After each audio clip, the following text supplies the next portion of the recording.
আসসালামু আলাইকুম। আজকের ভিডিওতে আমরা শিখব কিভাবে উপমাসের ভেরিয়েশন এবং বিভিন্ন ভেরিয়েশনের জন্য আলাদা প্রাইস সেট করতে হয়। যদি আপনার প্রোডাক্টের সাইজ, কালার বা অন্য কোনো অপশন থাকে তাহলে এই ভিডিওটি আপনার জন্য। চলুন শুরু করি। প্রথমে জেনে নেই ভেরিয়েবল প্রোডাক্ট কি। যে প্রোডাক্টের বিভিন্ন অপশন থাকে যেমন বিভিন্ন সাইজ বা কালার তাকে ভেরিয়েবল প্রোডাক্ট বলে।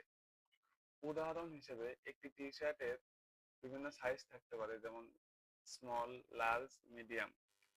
ভেরিয়েবল প্রোডাক্ট তৈরি করার জন্য প্রথমে অ্যাট্রিবিউট তৈরি করতে হবে। অ্যাট্রিবিউট তৈরি করার জন্য প্রথমে ওয়ার্ডপ্রেস ড্যাশবোর্ড থেকে প্রোডাক্ট অপশনে যান। এখান থেকে অ্যাট্রিবিউট অপশনে ক্লিক করুন। এখান থেকে আপনার স্টোরে সব অ্যাট্রিবিউট ম্যানেজ করা হয়। এখন নেম ফিল্ডে আপনার অ্যাট্রিবিউটের নাম লিখুন। আমি উদাহরণ হিসেবে সাইজ লিখছি, এরপরে অ্যাড অ্যাট্রিবিউটে ক্লিক করছি। দেখুন অ্যাট্রিবিউট তৈরি হয়ে গেছে। এখন অ্যাট্রিবিউটের পাশে থাকা কনফিগার টার্মসে ক্লিক করুন। এখানে আমরা অ্যাট্রিবিউটের অপশনগুলো যোগ করব। যেমন সাইজ অ্যাট্রিবিউটের জন্য আপনারা large, small, medium size add করতে পারেন।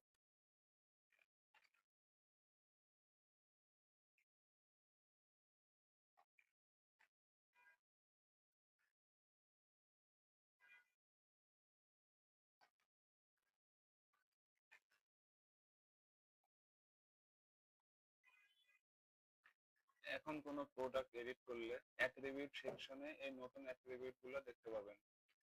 আমাদের অ্যাট্রিবিউট ক্রিয়েট করা শেষ। এখন আমরা ভেরিয়েবল প্রোডাক্ট ক্রিয়েট করব।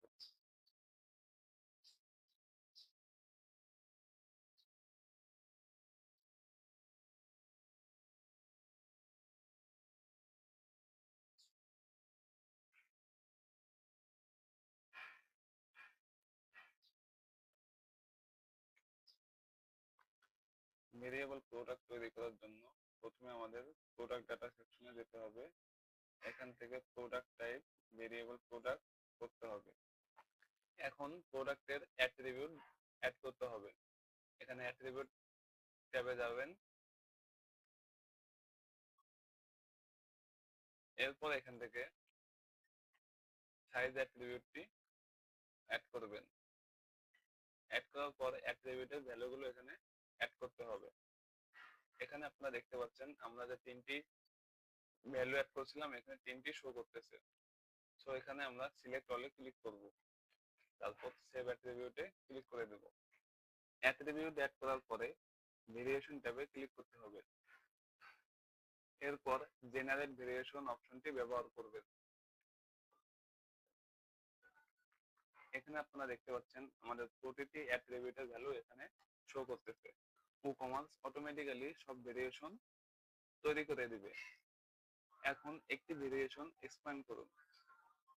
এখানে আপনারা প্রতিটি ভেরিয়েশনের জন্য রেগুলার প্রাইস এবং সেল প্রাইস দেখতে পাবেন। এখানে রেগুলার প্রাইস সেট করতে পারবেন।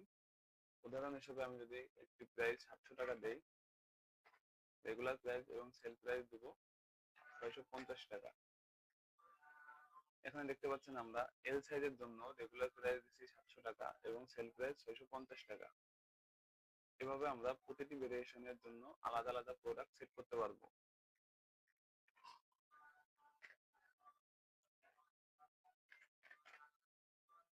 এম সাইজের জন্য আমরা রেগুলার প্রাইস দিচ্ছি 770 টাকা এবং সেল প্রাইস দিচ্ছি 620 টাকা। এখন আছে এস সাইজ, এটা রেগুলার প্রাইস 800 টাকা এবং সেল প্রাইস 690 টাকা। এভাবে প্রতিটি ভেরিয়েশনের জন্য ভিন্ন প্রাইস সেট করা যায়। প্রাইস সেট করার পরে আপনারা সেভ চেঞ্জেস বাটনে ক্লিক করবেন। চাইলে প্রতিটি ভেরিয়েশনের জন্য আলাদা স্টকও ম্যানেজ করতে পারেন। স্টক ম্যানেজ করার জন্য আপনাদের ম্যানেজ স্টকে ক্লিক করতে হবে। এখানে আপনার স্টক কোয়ান্টিটি হিসাবে আপনাদের কোয়ান্টিটি সেট করতে পারবেন। যেমন এল সাইজের জন্য 10টা এবং এম সাইজের জন্য 5টা। স্টক ম্যানেজ করার পরে সেভ চেঞ্জেস বাটনে ক্লিক করবেন। উপমাস এগুলো স্বয়ংক্রিয়ভাবে ট্র্যাক করবে। ভেরিয়েশন সেট করার পরে আপনারা আপডেট বাটনে ক্লিক করবেন। আপডেট করার পর আমরা যদি প্রোডাক্ট ভিউ দেখি তাহলে আপনারা দেখতে পাবেন প্রতিটি অ্যাট্রিবিউটের জন্য আলাদা আলাদা প্রাইস সেট হয়ে গেছে।